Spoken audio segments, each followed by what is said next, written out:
మీ business ఏదైనా మీ ఊర్లో promotion చేయాలంటే అది సుమన్ టీవీతోనే సాధ్యం. ఇప్పుడే సంప్రదించండి.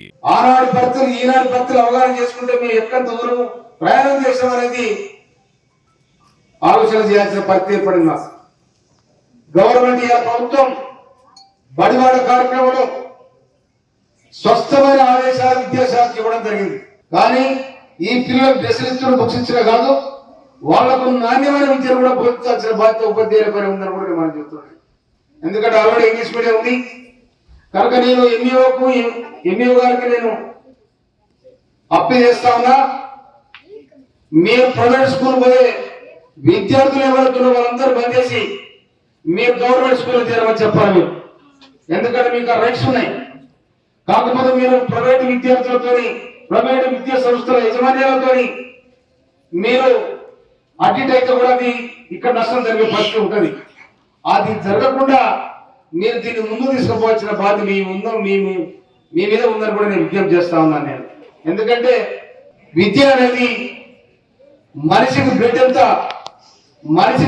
అవసరమో మనిషికి విద్య కూడా ఎంత అవసరం. ఆ విద్య ఉంటేనే ఇవాళ సమాజంలో మానదారులవుతాం.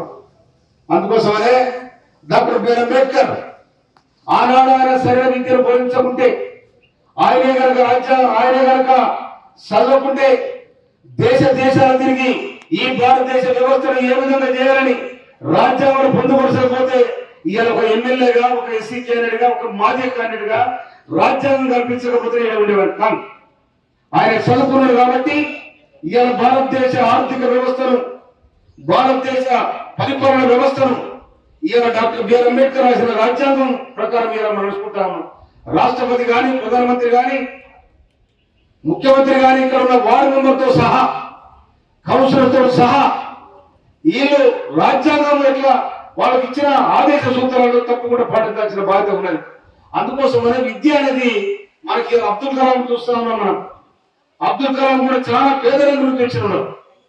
అందుకోసమనే ఎంతో మంది మహనీయులు ఈ భారతదేశంలో వెలువెత్తారు కాబట్టి వాళ్ళ స్మృతిని మనం ముందుగా తీసుకొని పోవాలని చెప్పి ఈ పాఠశాలలో ఎంతో మంది ఉపాధ్యాయులు వాళ్ళ శమర శుక్ల ద్వారా వాళ్ళు చేసిన విద్య ఇవాళ వాళ్ళు బోధించిన మా రామేశ్వర సార్ ఉండే పీటీ, ఆయన చూస్తే కూడా మేము భయపడే వాళ్ళం.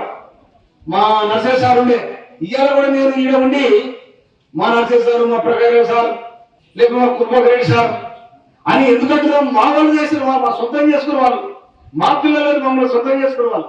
ఇంగ్లీష్ చెప్తుండే ఆ చెటికిన కూర్చొని నేను సబ్జెక్ట్ చెప్పితే నన్ను గుర్తే గిరున తిరిగి కింద పడిపోయినా, మళ్ళా నీళ్లు తల్లి ఆయన లేపి మారబెట్టాడు. అంటే ఉపాధ్యాయులకు అంత బాధ్యత ఉండే, అంత ప్రేమ ఉండే. అలాంటి ఉపాధ్యాయులు ఇలా ఒక పటిష్టమైన నిర్మాణంలో ఉన్నారు. వాళ్ళందరూ కూడా నేను నిండుగా హృదయపూర్వక శుభాకాంక్షలు తెలియజేస్తా ఉన్నాను. గత ప్రభుత్వం ఏం చేసిందో నాకు తెలియదు, తెలిసినా కూడా దాన్ని చెప్పదలుచుకోలే. కానీ మన రాష్ట్ర ముఖ్యమంత్రి వర్యులు రేవంత్ రెడ్డి గారు ముఖ్యమంత్రి అయిన వెంటనే విద్య మీద సమీక్ష చేయడం జరిగింది. వారిచ్చిన సందేశం కానీ, వారిచ్చిన ఆర్డర్స్ కానీ, పాఠశాలలో ప్రతి పాఠశాలలో విద్యా బోధన చేస్తున్న ఉపాధ్యాయులు వాళ్ళ పిల్లలు తెలుసుకోవాలని కూడా వాళ్ళ ఆర్డర్ జారీ చేయడం జరిగింది. ఉపాధ్యాయులకు ఆ వెసులుబాటు ఉంటే ఈ స్కూల్లో చదివే వయసున్న పిల్లలు ఉంటే ఈ స్కూల్లో చదివించాలని కూడా మనం చేస్తున్నాను నేను.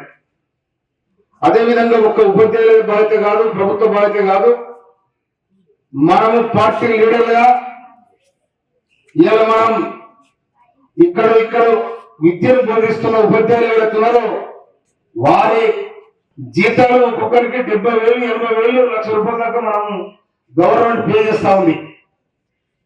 దాన్ని ఉపయోగించుకోకపోతే మనము ఈ సమాజానికి ఏం చేస్తున్నట్టు మనం. కనుక ఎవరు ప్రైవేట్ పాఠశాల అంటా ఉన్నారు.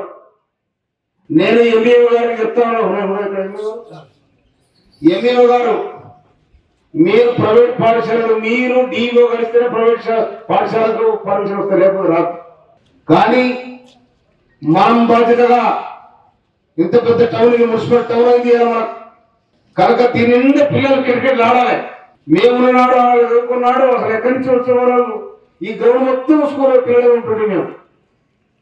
కనుక ఇవాళ మన ముఖ్యమంత్రి రేవంత్ రెడ్డి గారు ఈ శాఖ కూడా వారి పేరు ఉందిగా, వారి ఆధీనంలో ఉన్నది.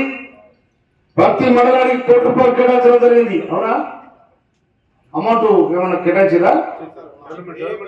డెవలప్మెంట్ కోసం, స్కూల్ డెవలప్మెంట్ కోసం 30 లక్షలు ఈ మండలానికి. దేని పెడుతుండో కూడా స్పష్టంగా ఉండాలి. ఎందుకంటే ఇక్కడ ఈ స్కూల్లో స్కావెంజర్స్ లేరని కూడా తెలిసింది నాకు.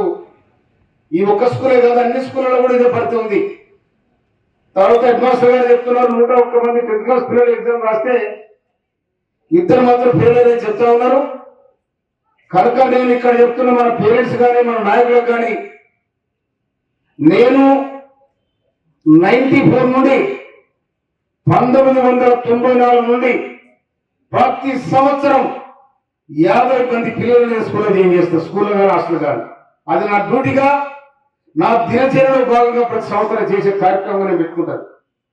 నిజంగా నాకు ఎన్నికలలో మన మా ఊరు నుంచి 70 మంది పిల్లలు నేను హాస్టల్లో స్కూల్లో జాయిన్ చేస్తే వాళ్ళందరూ కూడా వచ్చి నీకు టికెట్ రావాలి తాత అని, నాకు చిన్నపిల్లలు కదా, టికెట్ రావాలి తాత నాకు పూర్తి అయిపోయినారు.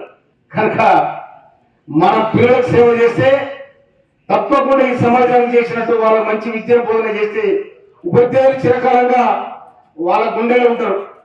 నిజంగా మా ప్రకారం సార్ ఇలా ఈ వేదిక మీద లేడు. ఆయన ఈ స్కూల్కి వస్తుందంటే ఉపాధ్యాయులు కానీ విద్యార్థులు కానీ ఎవరైనా కూడా అలర్ట్ కావాల్సిందే. అంత పగడ్బందీగా ఉండే ఈ స్కూల్. ఇప్పటికి కూడా ఈ స్కూల్కు గొప్ప పేరు ఉన్నది. కనుక ఈ స్కూల్ నేను ప్రత్యేకంగా ఒకసారి వచ్చాడు, దొంగతనం జరిగిందని చెప్తే నేను వచ్చిన తర్వాత దానికి ఏ సంగతి అయిందో నేను సీసీ కెమెరా పెట్టిస్తానంటే ఆ రోజు వద్దన్నారు. అక్కడ గోడ కూలిపోయినాడు, నేను గోడ కట్టిస్తానని చెప్పినా. నేను ఏందా కట్టించిందని చెప్పిన అంటే వాళ్ళ వెరితనానికే నేను వదిలిపెట్టాను. కానీ ఇలా మనం దేనికి సీసీ కెమెరాలు కావాలని చెప్తే ₹1,00,000 మన హెడ్ మాస్టర్ గారికి ఇవ్వడం జరిగింది. ఇంకా ఏమైనా తక్కువ ఎక్కువ పడితే కూడా నేను తప్పకుండా సాయం చేస్తాను.